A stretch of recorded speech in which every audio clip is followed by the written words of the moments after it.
Boa tarde, pessoal. Vamos começar aqui a nossa penúltima palestra da trilha Scala. Para quem não tiver na trilha, quem está curioso para ver alguma coisa com o Scala e com o Play Framework, bem-vindos. E espero que vocês gostem do que vocês vão ver. O que eu quero mostrar, vou mostrar alguns números. Eu estou falando de atendendo milhares de requisições, então eu tenho que mostrar números para fazer sentido. Eu vou usar um projeto pessoal como base e vou mostrar onde vocês podem procurar mais informações, olhar o código-fonte, olhar tudo. Acho que isso é importante. Então, mais importante do que enxergarem os números é vocês conseguirem entender de onde veio esses números e conseguirem eventualmente reproduzir, seja nesse projeto ou no projeto de vocês. Isso aí. Então, eu sou o Paulo, sou um dos que está organizando aí a trilha Scala. Espero que, quem esteja assistindo a trilha esteja gostando da trilha. Dá um certo trabalho juntar esse monte de gente, mas o pessoal que está falando para vocês, então é bem legal o resultado. E como vocês devem imaginar, quem me conhece com certeza já sabe, quem não me conhece já talvez tenha começado a perceber que eu gosto muito de Scala, e por muito eu quero dizer muito, muito mesmo. Então não é à toa que eu estou correndo atrás disso, de divulgar a Scala e mostrar para vocês que Scala é legal, assim como a maior parte dos palestrantes, como todos os palestrantes de hoje, com certeza empolgados aí com o assunto. O que eu vou passar aqui hoje para vocês, então? Meus contatos estavam ali, vão estar lá no final de novo também, então não se preocupem. E eu vou falar um pouquinho da aplicação que eu testei para chegar nessas milhares de requisições, né? Em que cenários eu testei, porque isso é importante. A gente não pode dizer que a minha aplicação aguenta milhares de requisições. A sua aplicação aguenta milhares de requisições fazendo o quê? Okay? Então, eu vou mostrar o que foi que eu testei. Então, quais foram os testes que eu escrevi, como que eu escrevi esses testes. Números e alguns porquês. Esse aqui está meio respirando aqui nesse negócio. Os números e alguns porquês. E alguns porquês que não dá para explorar a fundo todas as características que levaram aos números, mas alguns porquês que é possível os números que eu vou mostrar, a gente vai entender. E isso leva como consequência também alguns conceitos e decisões importantes durante o desenvolvimento do projeto que levaram a esses números. Boa parte dos números que eu consegui aqui, eles não precisaram de muita melhoria no código. Então, quando eu resolvi testar para preparar essa palestra, eu já estava com o projeto basicamente pronto. Eu fiz alguns ajustes, sim, porque eu detectei alguns problemas, mas eu não tive que fazer tantos ajustes quanto eu imaginaria que seriam necessários. Porque eu segui alguns conceitos aí importantes, alguns conceitos que as próprias tecnologias escolhidas fazem a gente usar, fazem a gente seguir. A aplicação que eu vou demonstrar, que eu vou demonstrar, não, que eu usei como teste nesse cenário,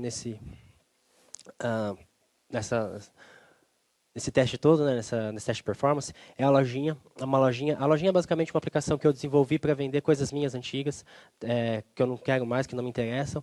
E ao invés de colocar no Mercado Livre, que eu pessoalmente odeio, ou qualquer coisa do tipo, eu resolvi, não, eu vou desenvolver a minha. Okay? Obviamente não é tão elaborado quanto o Mercado Livre. É um negócio bem simplesinho, uma listagem, você pode dar ofertas nos produtos e já era.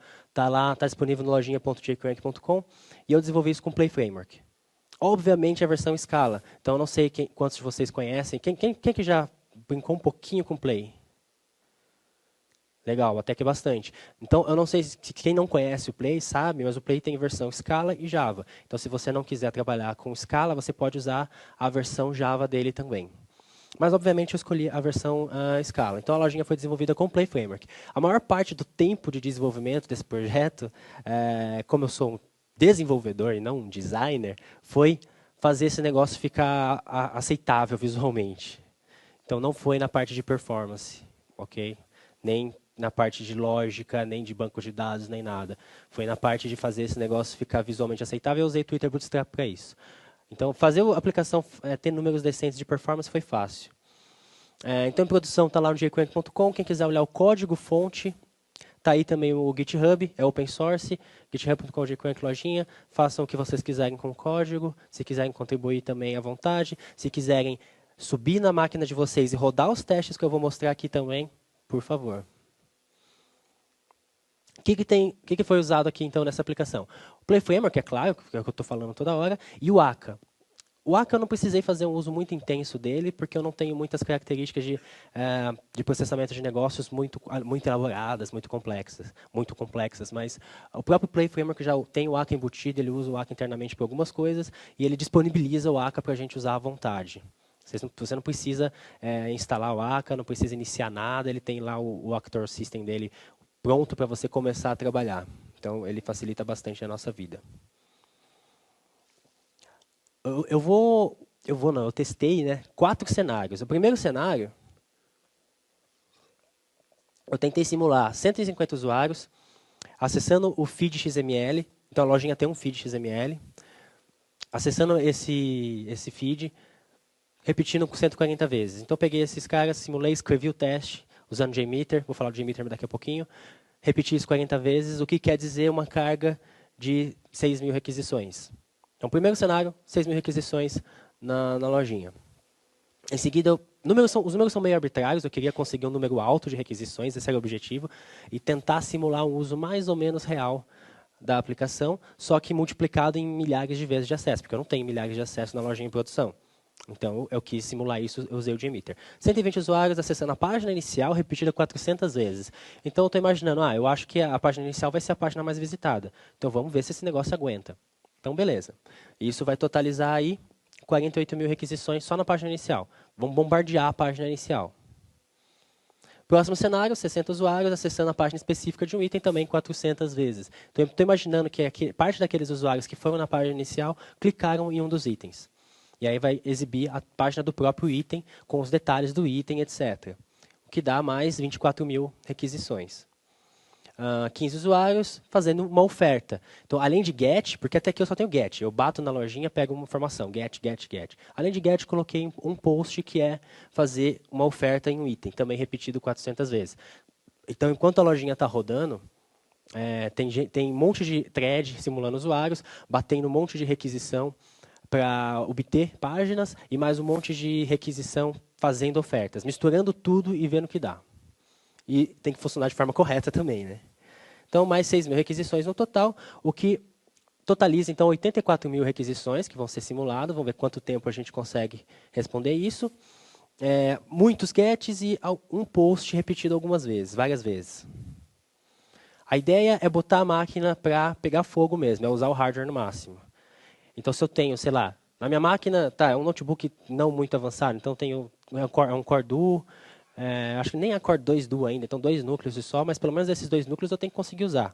Colocar numa máquina mais ferrada, mais potente, eu tenho que usar todos esses núcleos. Então, pelo menos essa máquina aqui, ela deveria ficar quente, literalmente, quando rodasse os testes. E ela ficou. Inclusive, a ventoinha liga na hora. Começa a rodar os testes, a ventoinha do notebook dispara na hora, imediatamente. Obviamente, eu preciso de uma ferramenta para executar esses testes. Acho que todo mundo já ouviu falar no JMeter. Se alguém não tinha ouvido falar do JMeter, essa é a ferramenta para fazer teste de performance. Não consegui achar nenhuma alternativa decente a esse cara. Então, vocês querem teste de performance direto na parte de JMeter. Ele é muito bom. Outra ferramenta que me ajudou horrores para conseguir os números decentes que eu vou mostrar para vocês, ou não decentes, vocês podem dizer depois o que vocês acham, foi o Amazon EC2. Então, quem já conhece a Amazon EC2? Elastic Computing? Alguns. Mais ou menos metade. EC2 vai permitir que a gente tenha servidores virtuais. Então, você vai lá no painel de controle deles, um clique, cria um servidor novo. O que eu fiz para testar? Fui lá, um clique, criei um servidor novo. Um servidor na potência que eu queria, coloquei uma lojinha para testar, implantei a lojinha. Em alguns cenários que eu vou falar daqui a pouco, eu coloquei dados da minha lojinha em produção, dados reais, e bombardeei ela com acesso. E essa flexibilidade do EC2 me permitiu fazer testes que eu não teria como ter feito de outra forma. Eu não teria como mostrar isso para vocês se não existisse EC2. Eu não ia comprar um servidor para fazer esse teste, não faz sentido. Okay? Então, Amazon EC2, eu amo você, fogo. Plano de testes. Essa tela do JMeter, para quem nunca viu o JMeter, é isso que vocês vão ver. É uma telinha Java feia pra caramba, mas ainda bem que não é a aparência que importa, vocês criam um plano de testes, beleza. E ele vai executar do jeito que vocês planejarem o teste. É um pouquinho chato em alguns detalhes de configurar, mas a gente pega com o tempo. Aqueles números que eu mostrei para vocês agora há pouco, 150 usuários, repetido N vezes, blá, blá, blá, blá, blá, blá,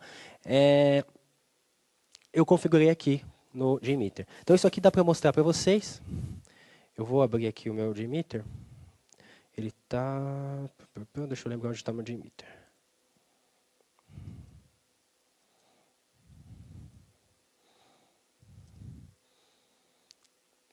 JMeter é uma aplicaçãozinha Java relativamente simples em termos de interface, mas o resto não é muito simples, não. Ele é bem completo, bem interessante. Deixa eu abrir o plano de testes aqui da lojinha, que já está memorizado aqui. Então, eu tenho aqui diversas configurações de acesso. O que tem de interessante? O servidor que eu vou testar, localhost, quando eu testei na máquina local. Quando eu fui testar em servidor para valer, eu mudei isso para a máquina lá na Amazon, esse tipo de coisa. As threads simulando usuários, então aquele 120 que eu mencionei para você está aqui. 120 usuários, repetido 400 vezes. Okay? Então, são esses detalhes de configuração. Esse plano de testes, vocês podem ler aqui em cima, lojinha, teste plan, JMX, está comitado também lá no GitHub da lojinha. Então, vocês têm acesso a essa informação. O arquivo JMX está lá, vocês podem olhar à vontade para esse cara usar como base. Inclusive, vocês podem simplesmente baixar o projeto, subir ele e abrir o plano de testes e executar. Ok? O primeiro teste que eu fiz é o mais óbvio, aquele que a gente vai fazer na nossa máquina, só para descobrir como as coisas estão funcionando. Ou melhor, para descobrir se as coisas estão funcionando. Ver se não tem algum bug bizarro, alguma coisa do tipo. O Play e o JMeter na mesma máquina, no meu Note, só para testar realmente, não tem muita validade, mas pelo menos eu tiro eventuais interrogações da cabeça de cara. Banco de dados embutido, que é o que o Play vai usar por padrão, depois em produção eu vou mudar isso.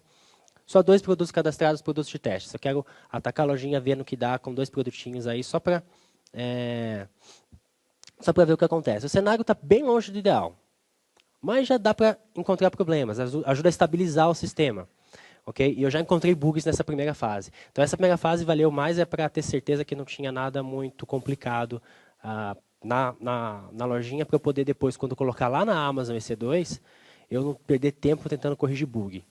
Se aparecer mais bug, é óbvio, que é o que eu vou ter que fazer. Mas pelo menos o óbvio eu tirei do meio do caminho e vamos ver que tipo de número a gente consegue. Então, o resultado desse primeiro teste, desse jeito, nesse notebook que está aqui, inclusive, mais ou menos 180 requisições.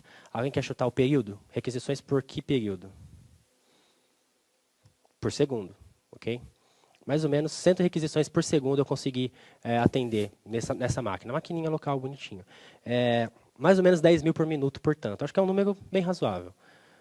É um número razoável, mas a gente tem que levar em conta que a gente está com um banco de dados em memória, embutido no Play.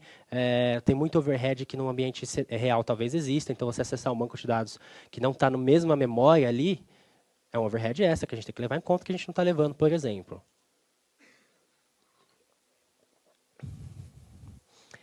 Então, esse tipo de coisa pode, por exemplo, esconder problemas no acesso aos dados. Eu posso estar, por exemplo, e eu estava, antes de fazer esses testes, acessando o banco de dados mais do que eu devia. E esse teste mostrou isso para mim. Então, o próximo teste é bem óbvio, é tipo anterior. Não é bem óbvio, na verdade, vai ficar óbvio depois. Mas eu resolvi usar o cache. Porque eu estava com essa desconfiança aí que eu estou acessando o banco de dados mais do que eu devia. Na verdade, eu já tinha feito umas experiências com Postgres, como não é a mesma memória, o negócio não ficou tão legal. Então, beleza, vamos repetir exatamente o mesmo cenário, mas agora eu vou colocar isso, vou adicionar o cache no Play. Então, vou usar um cache, vou usar um main cache, vou usar um Redis, vou usar sei lá o quê, vou configurar um monte de coisa. Com o Play eu não preciso, ok? Aliás, antes de falar disso, o que eu vou cachear? A página inicial, porque eu identifiquei lá nos testes que é um que tinha mais acesso. A página dos itens, que era o segundo ponto com mais acessos no cenário que eu descrevi. E o feed, que na verdade o feed XML eu já estava cacheando, não lembro nem porquê. A página inicial e a página dos itens eu decidi cachear depois desses testes. Como é que eu faço para usar o cache do Play? Esse era o código original para, mais ou menos, tem um corpo simplificado comentado ali, porque o código tem mais coisa que isso, eu mostro o código para vocês depois, dependendo do tempo. Mas Basicamente, a action que gera uma resposta, essa action gera a resposta que o Play vai usar para renderizar a página que vai para o usuário. Tem um corpo simplificado, ok. Para cachear isso, eu acrescento o que está em vermelho. O resto é igualzinho à página ou slide anterior. Então, o Play Framework ele já tem uma API de cache embutida. Vocês podem configurar o comportamento dessa API se vocês quiserem, ou vocês podem simplesmente usar a configuração padrão, que foi o que eu fiz nesse caso. Acrescenta um cache, esse negócio está cacheado. Ponto, já era. Tem dois parâmetros ali. O primeiro deles é a chave no cache, e o segundo é o tempo de vida. Então, eu estou com um tempo de vida de 5 segundos. Está suficiente já, nesse cenário. Obviamente, esses 5 segundos são chutados. Então, no outro cenário, vocês teriam que verificar quanto tempo vale a pena cachear alguma informação. Para a quantidade de acesso que a gente está tendo, eu calculei lá, eu testei, né, 180 requisições por segundo. Então, se eu estou fazendo cache de 5 segundos, então eu já vou responder, sei lá, 1000 requisições, exagero, mas... Não, dá quase 1000 requisições direto do cache antes de invalidar o cache. Então, vamos ver se isso melhora a performance. Resultado. Eu tinha que ter colocado essa carga depois do resultado, né? Mais ou menos 800 requisições por segundo. Eu quadrupliquei o tempo de a performance do sistema, adicionando uma palavrinha lá no código. Ok? Cached. Pá. Esse cached, a gente vai falar dele um pouquinho mais para frente, ele cacheia a resposta inteira. Daqui a pouco, mais para frente, a gente vai falar do porquê que isso é possível. Basicamente, a resposta inteira gerada pelo Play Framework. 48 mil por minuto. Acho que o número está ficando mais interessante, sem muito esforço. Esse eu acho que é um ponto importante. Meu esforço foi muito, muito pequeno. Eu corrigi alguns bugs pequenos, eu corrigi bug bobo, acrescentei o cache e já era. O resto eu simplesmente estava desenvolvendo. O Play Framework e a linguagem Scala me obrigaram a seguir boas práticas automaticamente. Obviamente, a grande maioria então dos acessos foi lida do cache, o que dá um ganho de performance bem legal. Não tem que processar nada. Bate no Play Framework, pega o cache, lê do cache a informação e devolve. Os acessos sem cache também vão melhorar, obviamente, também, porque você tem mais hardware disponível. Está respondendo mais rápido, já devolveu, bateu, respondeu, devolveu, bateu a requisição, a encontrou no cache, devolveu a resposta, o hardware já está livre para fazer outra coisa e fazer outra coisa como processar os lances, porque os lances, obviamente, não podem ser cacheados. Eu estou recebendo um post, não vou cachear um post. O hardware não está mais sobrecarregado. Beleza, agora vamos testar um cenário de verdade. Aquele teste é mais para esquentar, para ter certeza que o conceito faz sentido, que cachear faz algum sentido também, que tem alguma melhoria. Vamos colocar isso num cenário mais parecido com o que seria um cenário de produção. Na verdade, é a tríade que eu tenho em produção na lojinha. A diferença vai ser só o tamanho do hardware mesmo. 3 servidores, o JMeter, o Postgres e o Play Framework. É importante, para quem nunca mexeu com o JMeter, é importante colocar o JMeter numa máquina separada. O JMeter tem uma sobrecarga em cima do hardware. Então, se vocês testarem com o JMeter na mesma máquina, vocês estão mascarando a performance do sistema, não é um número real. Okay? É importante ter essa separação. O Postgres fica numa máquina isolada também. Eu tentei colocar na mesma máquina do Play, não dá certo, não é uma boa ideia, porque o Postgres vai ficar sobrecarregado nesses cenários. E o Play Framework ficou bonitinho na máquina dele. Aliás, antes de falar quais máquinas, na prática é isso que vai estar implantado e funcionando nesse teste. JMeter, quietinho, via rede local, bombardeando o Play Framework. Via rede local porque eu subi tudo na Amazon. Então, eu entrei lá na Amazon, tenho 3 servidores virtuais na Amazon, rede local interna, fazendo esses testes. JMeter bombardeando o Play e o Play bombardeando de volta o Postgres. O primeiro teste, JMeter numa instância micro, porque apesar do JMeter ter um overhead, o overhead dele não foi tão grande no meu caso, não tenho tanta complexidade nos meus testes, então a instância micro da Amazon deu conta, que é a instância mais básica, mais barata, com menos memória, menos processamento, menos tudo. Mas o Play e o Postgres eu tive que melhorar. Eu tentei com umas instâncias mais baixas, mas não deu muito certo não, principalmente nesse primeiro teste, no teste 3. Então, eu coloquei o Play numa máquina média, medium, que tem, se não me engano, 4 GB de RAM, pouco menos, processador legal. E o Postgres eu tive que colocar numa high CPU, então a medium, só que com um processador mais intenso ainda. A memória, ok, mas um processador mais ferrado no Postgres.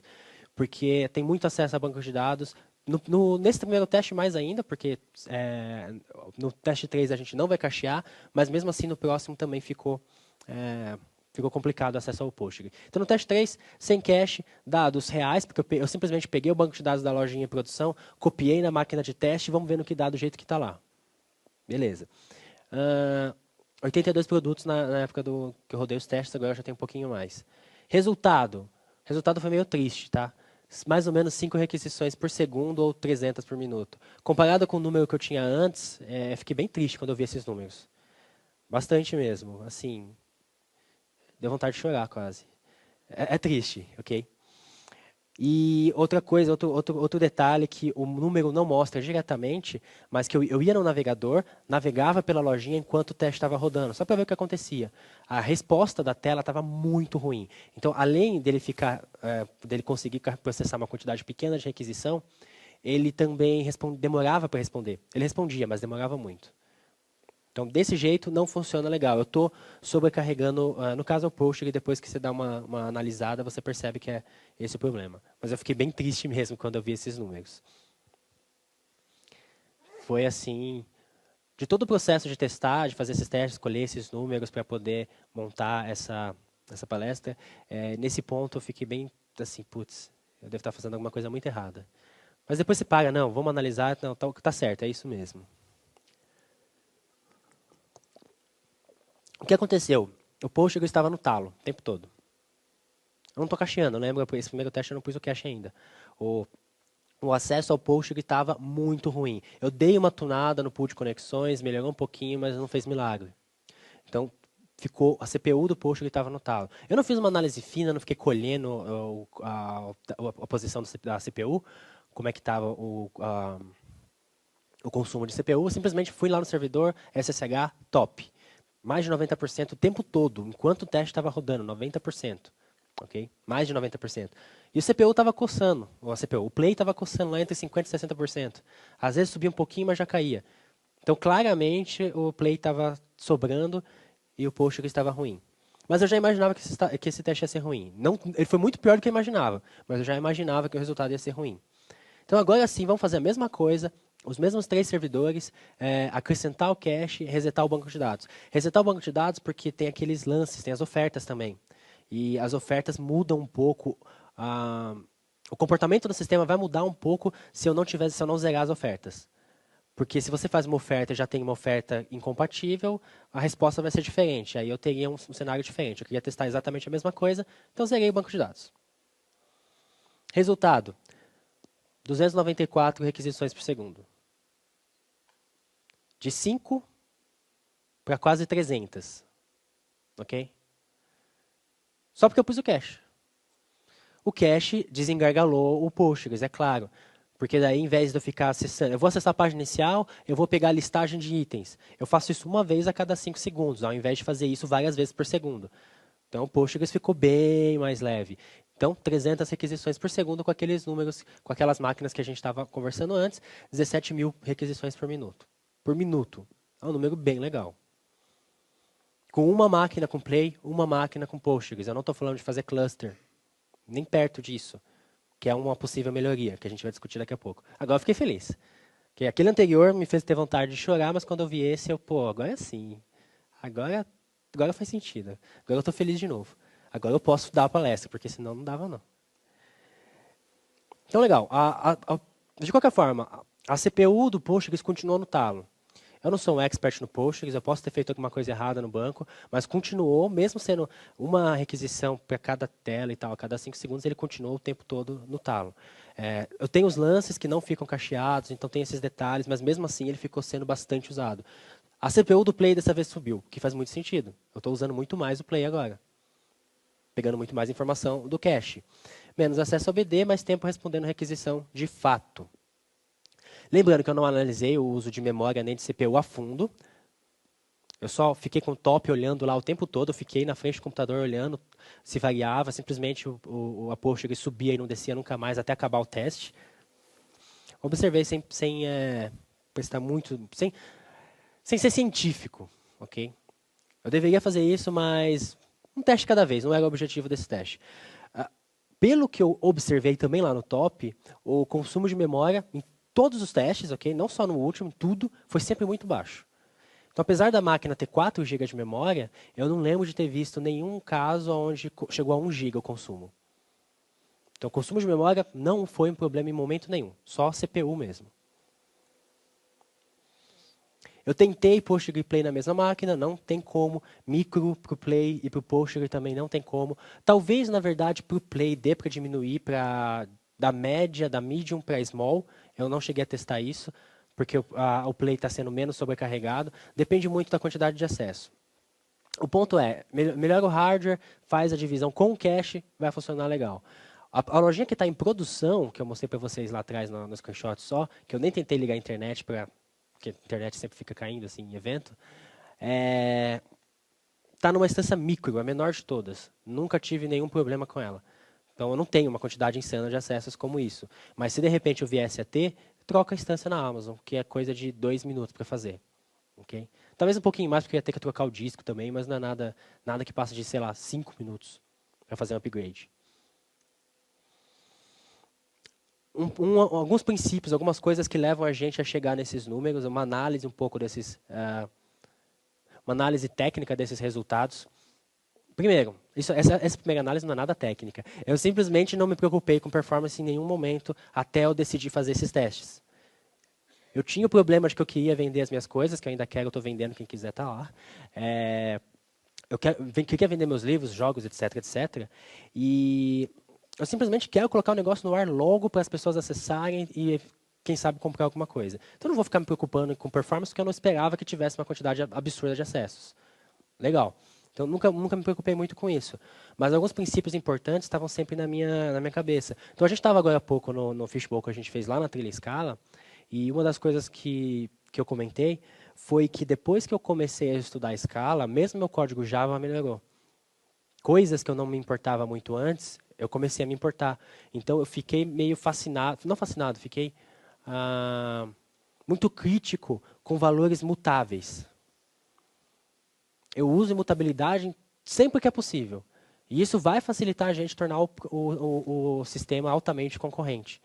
Simplesmente por usar imutabilidade fica muito mais fácil de fazer uma programação concorrente.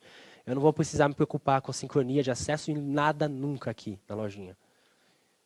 Eu uso atores para fazer esse tipo de coisa, na verdade. Alguns desses princípios são empurrados pelos frameworks. Então, algumas pessoas vão olhar meio torto, mas, pô, tenho que fazer do jeito que o framework quer. Mas a linguagem Scala, ela não te obriga a usar imutabilidade, mas sugere fortemente. E você, depois de um tempo, se sente mal usando mutabilidade. Isso é ótimo, porque o código decente ele é imutável. Na maior parte do tempo, você tem imutabilidade em algum lugar. Você só tem que tomar cuidado de escolher onde é esse algum lugar. O uso de cache é óbvio, acho que esse foi uma conclusão sem querer. Meu objetivo não era mostrar que o uso de cache é tão importante assim, mas acho que ficou óbvio que é absurdamente indispensável o uso de cache para um sistema performático.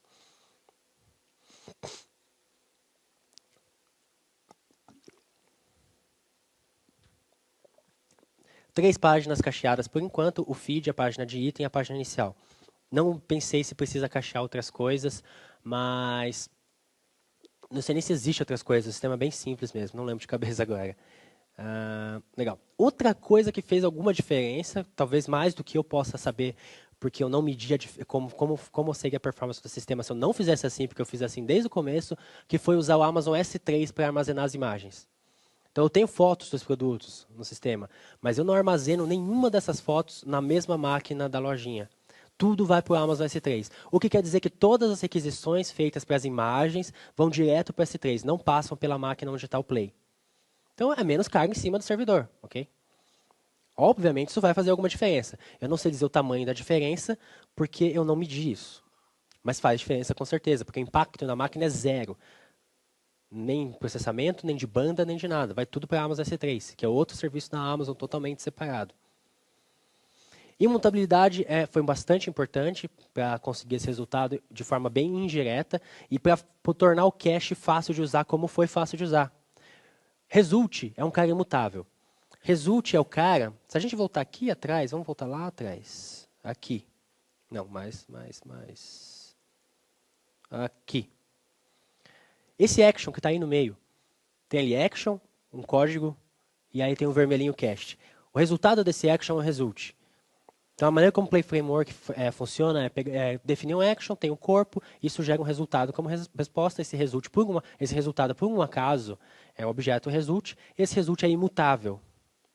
Se esse result é imutável, ou seja, não muda, eu posso pegar ele do jeito que ele está e colocar no cache. Resultado prontinho para usar. O que quer dizer que eu posso cachear esse cara. Eu pego, porque eu posso, o que quer dizer, eu me repeti até, mas o que quer dizer que eu posso cachear esse cara com muita facilidade, com essa API, do jeito que está. Eu falo, cachei esse resultado. Tchau. Então, a imutabilidade aí acontecendo, sendo bastante útil. Um pequeno exemplo, né?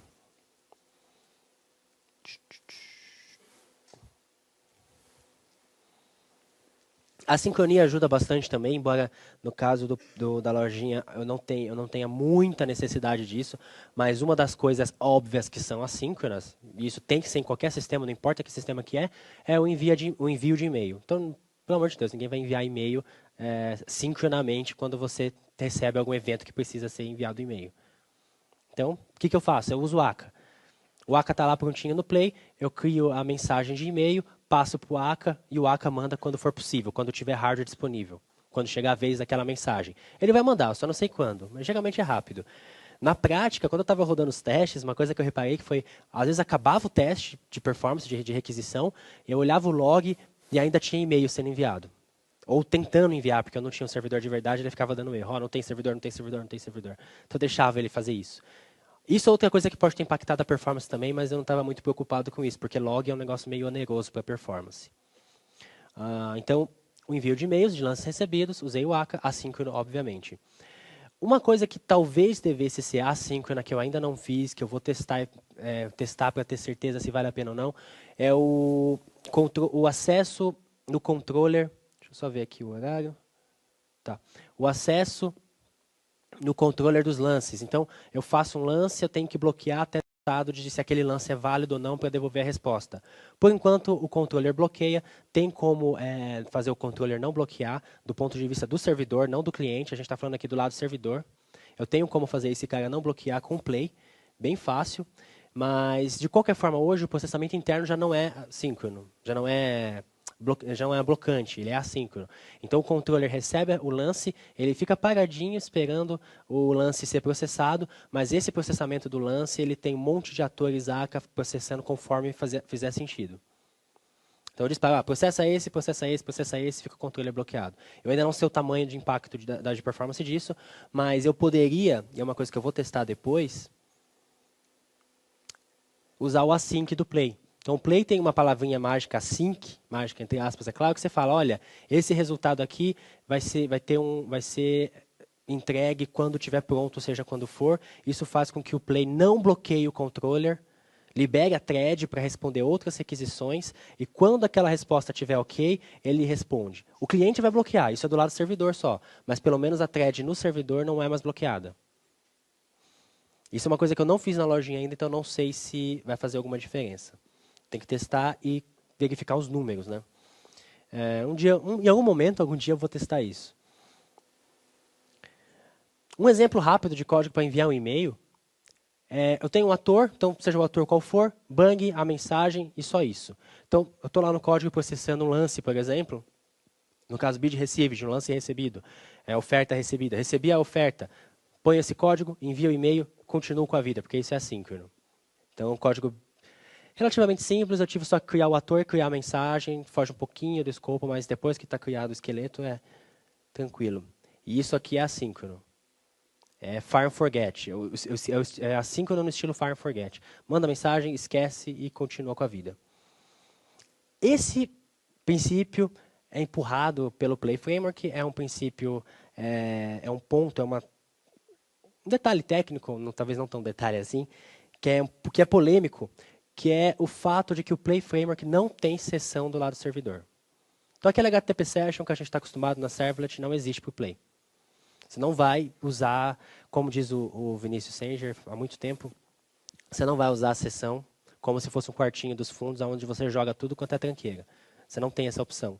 Você só pode pôr string e você está limitado pela capacidade, quantidade de informações que você pode pôr em um cookie. Porque a sessão do play é armazenada em um cookie. Deixa eu ver se está marcado aqui. Vai estar em algum momento. Então, isso é algo que o play empurra a gente. É importante e faz a gente tomar cuidado com a criação de dados no servidor, com o armazenamento de dados no servidor. Talvez seja esse um dos motivos pelo qual, quando eu estava olhando o consumo de memória, o consumo de memória nunca subiu muito. Eu nunca pus nada na sessão, porque eu não tenho essa opção. Eu posso pôr na sessão, mas a sessão do Play é um cookie. É um cookie assinado para o usuário não mexer, mas é um cookie. Esse cara também vai facilitar clustering. Então, se a gente quiser mais para frente criar um cluster de aplicações com Play, eu não tenho uma sessão do lado do servidor que eu vou ter que sincronizar. Tá tudo num cookie, vai junto com cada requisição, tá fácil. Então, clustering foi uma coisa que eu também não testei nesse cenário, mas que eu quero fazer um teste mais para frente. Então, em algum momento eu posso vir com uma palestra nova abordando esses passos extras. Eu não sei ainda, quando eu tiver um tempo de testar isso. Cluster vai dar um pouquinho mais de trabalho para testar. Eu vou rodar os testes localmente aqui para vocês terem uma ideia de como é que isso roda. Para isso, eu vou ter que, obviamente, iniciar a minha lojinha aqui. Então, vamos entrar aqui no Projetos, Lojinha. O Play, você entra no terminal de iteração com Play, sei lá, para você trabalhar com Play, vai lá na pasta do projeto, digita Play, ele carrega aí o projeto. Eu tenho aqui carregado já o JMX com os testes. Então, esse cara aqui, eu vou simplesmente apertar aqui, esse playzinho aqui, esse executa daqui a pouquinho. Primeiro, eu tenho que rodar esse cara. Então, vamos rodar, para rodar uma aplicação Play, Run. Run, não Start. Start coloca a aplicação em modo de produção. Run coloca a aplicação em modo de desenvolvimento. Eu vou abrir um navegador já também. Que a gente vai precisar, eu já vou mostrar por quê. Porque se eu rodar o teste sem abrir no navegador uma vez, pelo menos, não vai dar certo. Eu não sei como que ele abriu o Google, porque eu estou sem internet. Está cacheado isso aí. Cache é legal. Localhost 9000. Ele vai iniciar e já vai mostrar uma mensagenzinha para mim.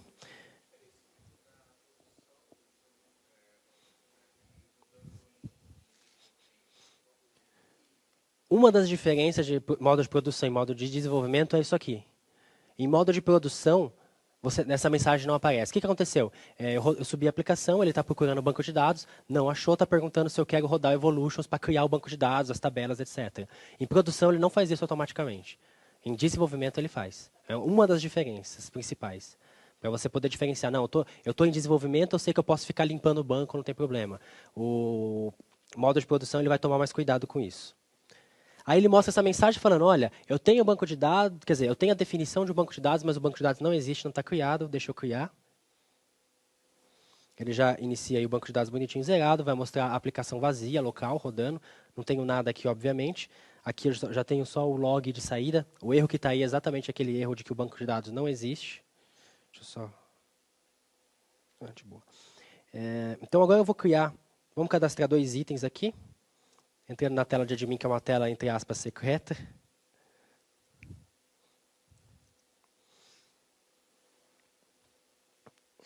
E a senha na lojinha em produção não é a mesma da que está no GitHub, tá? Tem que adicionar uma categoria. Colocar o que eu sempre coloco aqui, jogos, enviar. Adicionar um item.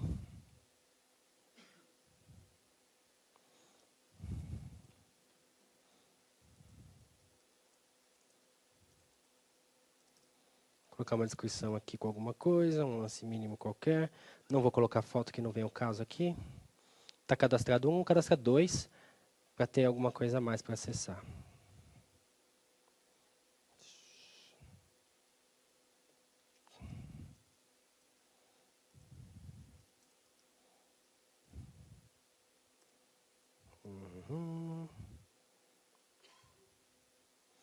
Beleza, 2 itens cadastrados, sem foto, por isso que ficou meio pastelzão ali, meio lisão. A aplicação está rodando, então, 2 itens cadastrados. Se a gente olhar aqui, aqui no plano de testes, aqui em cima, eu tenho lá Last Item ID, 2, o último ID do item cadastrado. Então, eu tenho o item 1 e o item 2, bateu com a quantidade que eu tenho, porque o acesso aos itens é aleatório. Então eu pego um, pego dois, pego um, pego dois. Nesse caso não faz muita diferença, um, dois. Mas na lojinha de produção fez mais, porque eram 82 itens. Então, aqui eu acho que não preciso mexer mais nada, só conferir localhost 9000, tá certinho. Vamos aqui no summary, vamos dar um play e torcer para o fato da gente estar numa demonstração em palestra não interferir.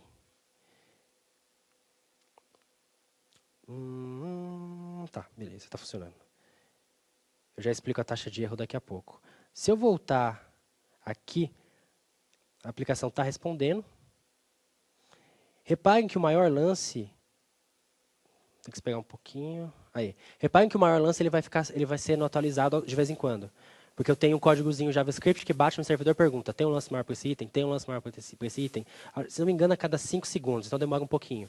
Então, vocês vão ver que o pulo do maior lance está subindo bem rápido.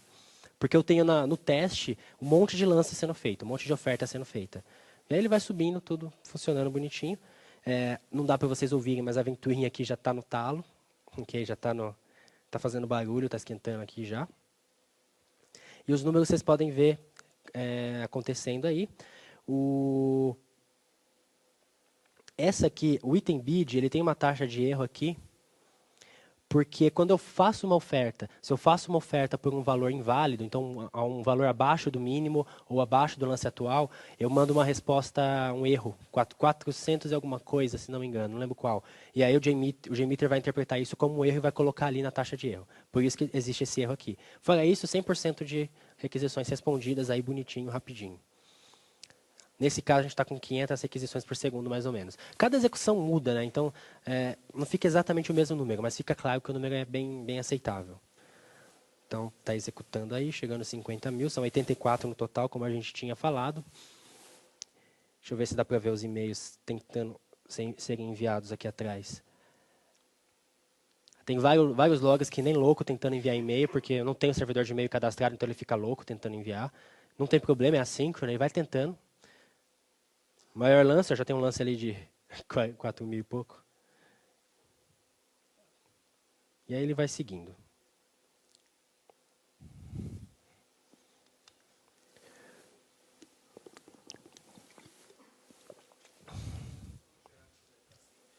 Quais dados? É um sequencial. Eu faço um lance de 1, depois de 2, 3, 4, 5, 6, 7, até 6 mil, se não me engano. Até 6 mil. Fiz um sequencial, porque é mais fácil de controlar assim. Eu precisava lançar um valor, só isso. Beleza, 84 mil, acabou. Alguns poucos segundos. Taxa de erro só nos lances, nas ofertas. O resto está tudo certinho, bonitinho. Vamos fazer o seguinte, eu vou, assim que eu lembrar qual que é o atalho, limpar, clear all, Ctrl E. Vou limpar. Eu vou abrir para vocês o resultado dos testes remotos. Então, vamos pegar esse aqui, Remote Cache. Que eu executei lá no servidor, depois eu baixei esse arquivo. Então, esse foram os resultados. Uma taxa de erro aqui, uma taxa de 293,6, 294 requisições por segundo, lá no remoto. Taxa de erro nas ofertas, no item bid aqui, e uma pequena taxa de erro na página do item. Essa taxa de erro é porque, em produção, eu apaguei uns 2 itens mais ou menos. Então, eu estava tomando 404 de vez em quando. E aí aparece ali na taxa de erro. Bom, legal. É isso que eu queria mostrar. Vamos voltar para cá. Está quase acabando. Algumas coisas que eu vou melhorar. A página inicial está maior do que necessário, porque a página inicial é uma página com todos os itens da lojinha, então são 82 itens na página, eu tenho que melhorar isso, com certeza. Uma barra de rolagem infinita, por exemplo, ou uma paginação, sei lá, vou ver o que eu vou fazer ainda. E uma coisa que eu quero fazer para vocês, para quem estiver interessado, para conhecer esses testes com mais detalhes, eu vou criar uma série de vídeos mostrando esses testes passo a passo. Como que eu fiz cada coisa para, de repente, vocês tentarem reproduzir, mandarem dúvidas, eu falarem, não, você está fazendo besteira. Okay? Então, eu tenho um canal no YouTube, de Crank Dev, onde eu coloco já vários vídeos técnicos e eu vou fazer esses testes lá também para mostrar para vocês. Sem contar isso, eu aceito sugestões para vídeos também. E é isso. Perguntas? Acho que eu tenho certinho uns 5 minutos para perguntas. Boa pergunta que eu não sei a resposta. A pergunta dele é se a gente conseguiria esse mesmo resultado usando Play para Java. Eu acredito que sim, mas eu não testei, eu não sei te dizer com certeza. A principal diferença do Play do Scala para Java nesse tipo de cenário vai ser o acesso ao banco de dados. Porque no Play para Scala, a gente vai usar o Anorm ou talvez o Slick, alguma outra API Scala, para fazer a persistência. No Play para Java, a gente provavelmente vai usar ou um Hibernate ou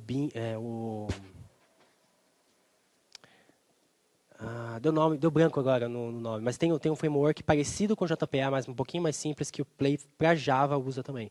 Então, eu não sei se esse cara dá algum impacto de performance overhead. Mais perguntas? Sim.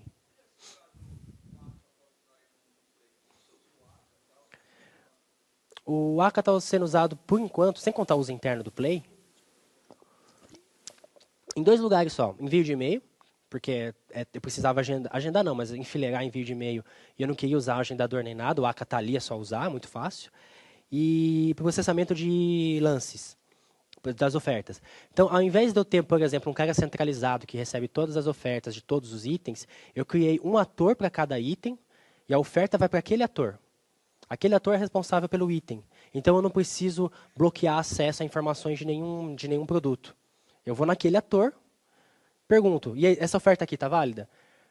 Para quem não conhece o modelo de ator, por que isso funciona? Porque o acesso ao ator é enfileirado, é um por vez. Mas eu tenho um ator para cada item. Então, a única coisa que vai ser enfileirada, sequencial, vão ser ofertas para o mesmo item. Para itens diferentes, o processamento é totalmente em paralelo, desde que eu tenha hardware para isso. Então, esses são os 2 pontos principais. Eu ainda quero melhorar alguns detalhes, mas não sei o quanto eu vou usar a ACA diretamente. Não tem muita necessidade.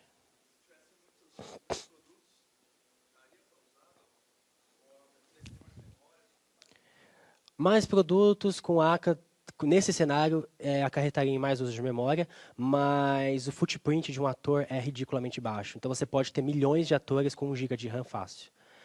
Porque o mapeamento, para quem não está acostumado com o modelo de atores de novo, e principalmente com ACA, o mapeamento de atores para thread não é 1 para 1. A gente não tem uma thread por ator. A gente tem N threads que são compartilhadas entre os atores. Então, eu posso ter milhares de atores sem problema. E aí o ACA vai pegando as threads e alocando para os atores conforme eles precisam. Então, desse jeito, escala sem problema. Ok? Mais perguntas? Não? Sim? Sim.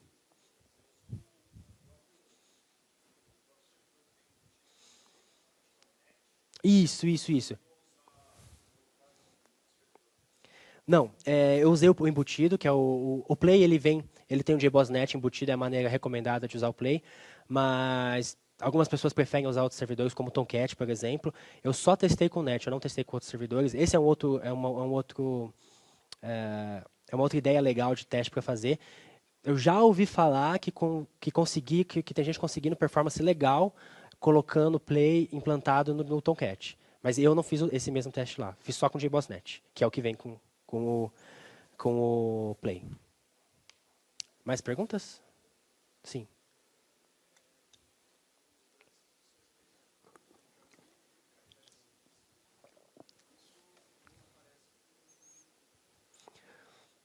Não, bom ponto. Eu esqueci de acrescentar esse dado. A cada 5 segundos eu tenho um JavaScriptzinho que acessa o servidor e pergunta qual que é o lance mais alto desse item. Eu esqueci de colocar um cenário. Acho que é uma sugestão legal para eu anotar para no futuro acrescentar nesses testes. Porque realmente, se o cara está com a tela aberta de um item, então aquele cara está gerando requisição. A cada 5 segundos ele gera mais uma requisição para o servidor. Verdade. Mais alguma? Não? Deixa eu ver o que eu tenho aqui então.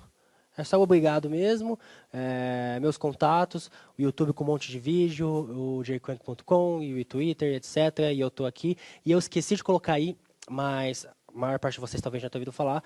Eu sou um dos organizadores do Escaladores, que é um grupo de usuários de escala aqui em São Paulo. Está sempre todo mundo convidado para participar, apareça nas reuniões. É divertido, a gente discute bastante, depois a gente toma uma cerveja no final, é sempre legal.